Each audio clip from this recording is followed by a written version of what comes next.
একসঙ্গে জাতীয় নির্বাচন ও গণভোট আয়োজনে খরচ বাড়বে বলে মন্তব্য করেছেন অর্থ উপদেষ্টা ডক্টর সালেউদ্দিন আহমেদ।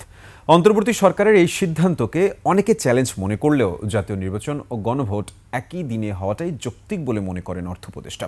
সাদাত হাবিবি সেতু রিপোর্ট।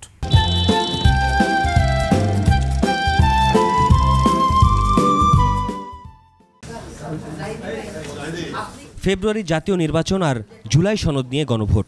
সকালে সচিবালয়ে সরকারি ক্রয় সংক্রান্ত কমিটির বৈঠকে এসেছে এসব ইস্যু। বৈঠক শেষে অর্থ উপদেষ্টা ডক্টর সালেউদ্দিন আহমেদ জানালেন, চ্যালেঞ্জ হলেও একই দিনে নির্বাচন আর গণভোট করতে হবে নির্বাচন কমিশনকে। চ্যালেঞ্জটা হলো চ্যালেঞ্জটা গ্রহণ করতে হবে। এত এন্টায়ার জিনিস রিটার্নিং অফিসার মোবিলাইজ করা, আপনি জানেন এটা খুব সোজা কাজ না। ইভেন কিছু কিছু ব্যাংকের অফিসার, জুনিয়র অফিসার, তারাও তো ডিউটিতে যাবে, স্কুলের টিচাররা যাবে।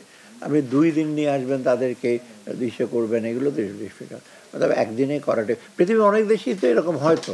তবে নির্বাচন আর গণভোট একসাথে করার কারণে বাড়বে খরচ। তফসিল ঘোষণা করার পরই নির্বাচন কমিশনের চাহিদার ভিত্তিতে বরাদ্দ দেওয়া হবে। ডিসেম্বরে দেওয়া হবে রিভাইজ বাজেট। রিকোয়ারমেন্ট কত রকমের দিতে একটা গণভোটের ব্যাপারটা আসছে, এটা তো আগের যখন আমরা বাজেট দিয়েছি সেই ওই প্রজেকশনে ওদের এটা ছিল না হয়তো।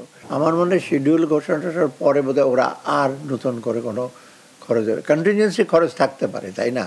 তাদেরও কিছু ফান্ড আছে ফাইন্যান্স মিনিস্টার।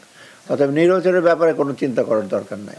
নির্বাচন উপলক্ষে পুলিশের বডি ক্যামেরা কেনার ব্যাপারে প্রশ্নের উত্তরে উপদেষ্টা বলেন, স্পর্শকাতর ভোট কেন্দ্রগুলোতেই বডি ক্যামেরা দেওয়া হবে। তবে কতগুলো বডি ক্যামেরা কেনা হবে তা ঠিক করতে হবে স্বরাষ্ট্র মন্ত্রণালয়কে। স্বরাষ্ট্র মন্ত্রণালয় তাদের যে এজেন্সিগুলো আছে তাদের সাথে বসে, কারণ ব্যবহার করুক, ওখানে তো ইনভলভ কিন্তু স্বরাষ্ট্র মন্ত্রণালয় ডিরেক্টলি, এবং ইসিরও কিন্তু ওই কেনার ব্যাপারে বডি ক্যামেরার ব্যাপারে দায়িত্ব না। ইসি বলে দেবে যে এইসব জায়গায় তোমরা নেবে এবং ক্যামেরা বা কী সুরক্ষা করবে, এটা স্বরাষ্ট্র মন্ত্রণালয়। এদিকে চালের দাম নিয়ন্ত্রণে রাখতে চাল আমদানির সিদ্ধান্ত হয়েছে বলে জানান অর্থ উপদেষ্টা। কোনো ক্রমে যেন না বাড়ে চালের দামগুলো, সেই জন্য আমরা নন বাসমতি চাল আবার আনবো। সাদাত হাবিবি সেতু, 21 টেলিভিশন, ঢাকা।